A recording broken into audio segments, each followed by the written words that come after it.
আমাদের নামাজ রোজা সব আছে, কিন্তু ভিতরে ভিতরে না আমাদের হারাম ঘরে ঘরে ঢুকে গেছে।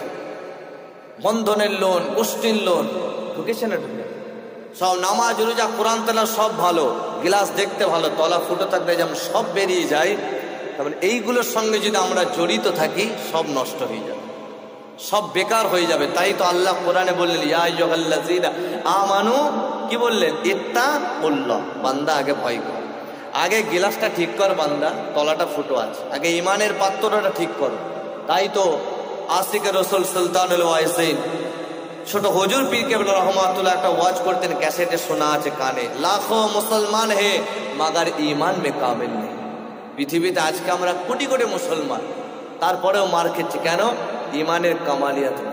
বদরে প্রান্তরে 313 সাহাবা তারা ইসলামকে বিজয় জিতিয়ে দিয়েছিল, খাইবারের যুদ্ধে সাহাবারা জিতিয়ে দিয়েছিলেন।